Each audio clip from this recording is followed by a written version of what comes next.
first warm days in Athens are infused with a melancholy. Greece's reputation as the cradle of Europe is crumbling like the Acropolis.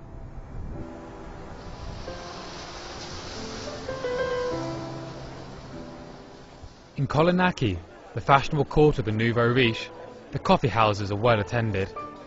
Everything seems to be going on as usual. But there is only one topic of discussion: who will bear the brunt of the severe austerity packages which must be implemented in Greece? For Greece's young generation, the future looks bad. The mood is tense. After all, it is not only the autonomous who go to the barricades.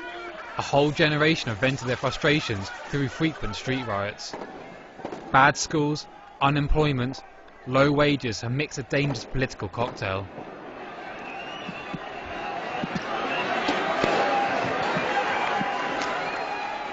Since late 2008, the Greek youth have been restless. At that time, a 15-year-old was killed by police bullets. Since then, there has been anarchy on the streets of Greece. The youth have spoken out, but their message has not been heard. As riots have brought chaos to the Greek streets in recent months, they have been disregarded. Yet at demonstrations they are shouting slogans such as, "You give money to the banks and we will give them bullets."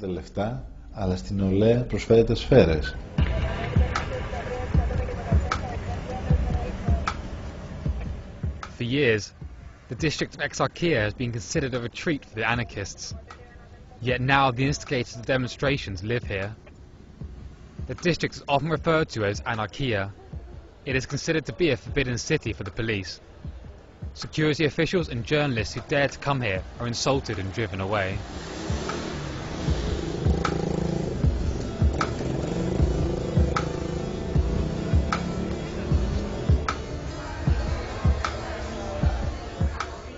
The Café Floral. The town initiative Action Generation 700 was founded here, in reference to the €700 that graduates will earn each month at best. They discussed the fact that nowhere else in the EU are so many 16 to 25-year-olds unemployed as they are in Greece. Especially for young women, there is little reason for optimism. We women have huge problems because we're exploited twice. As a woman, we are poorly paid and often on temporary contracts. Equally, there is hardly any financial support from the state to stay at home with the children.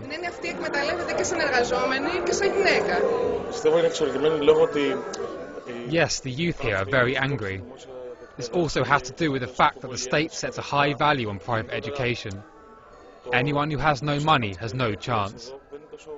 I attended a state vocational school and then had an expensive private school funding in order to stand a chance at the job market.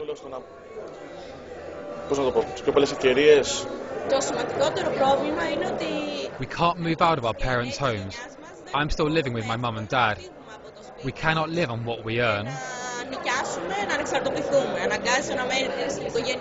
The whole life plan is thrown overboard. No one has really recognised our needs.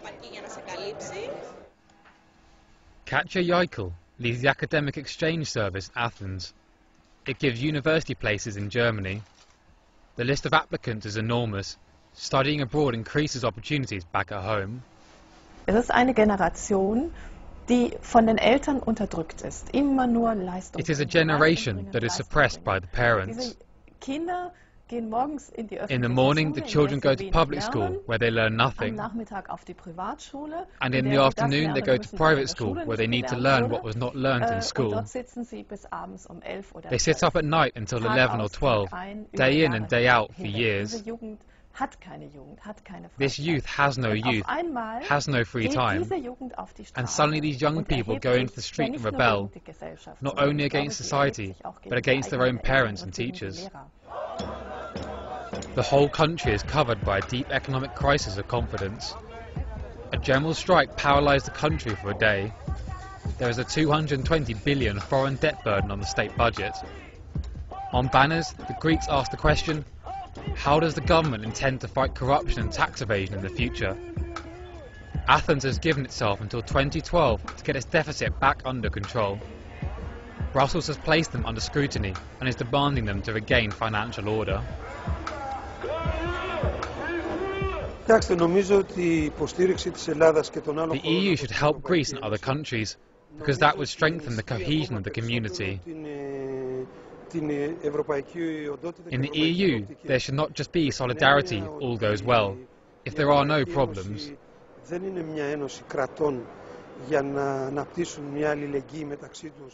Europe must also help if there are deficits and unemployment.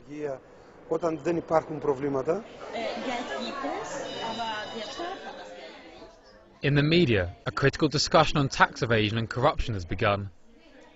Newspaper journalist Pashos Mandraveli writes about it in his column.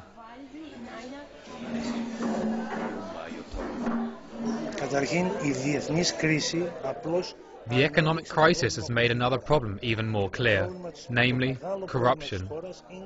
This is the scourge of society. The country is deeply corrupt on all levels.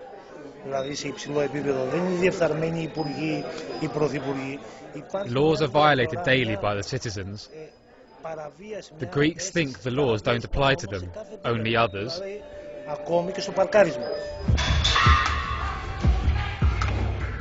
The radicals and anarchists have long ignored the country's laws and social practices. They are now spearheaded by the youth movement and are determined to make their voice heard, even with violence.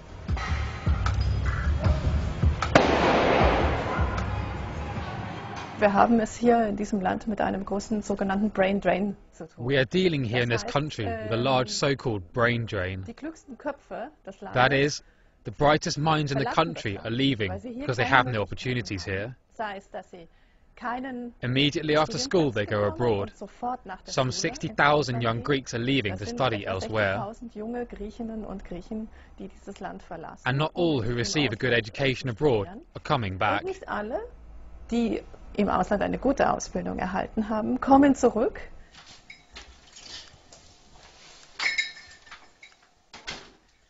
Anna Maria Jabuki is a historian with a formidable academic training at several European universities. She does not condone these demonstrations of violence, but she feels solidarity with the demonstrators. She, like many others, quietly resigned because she believes she has no future in her own country. The problem for my generation are the salaries. With 700 euros you can hardly do anything. Then the jobs are mostly only part-time work. You have to wait until you're at least 35 to find a decent job. To establish a family is out of the question. I'm still living with my parents. When I started studying at age 18, I wouldn't have thought my life at 30 would be anything like this. In Greece, what starts as a harmless skirmish often turns into more serious confrontation. The youth are always challenging the establishment. And as the crisis escalates in Greece, other countries may follow. In Portugal, Spain and Italy, tensions are also brewing. In the current economic climate, it is becoming harder to placate an increasingly volatile society.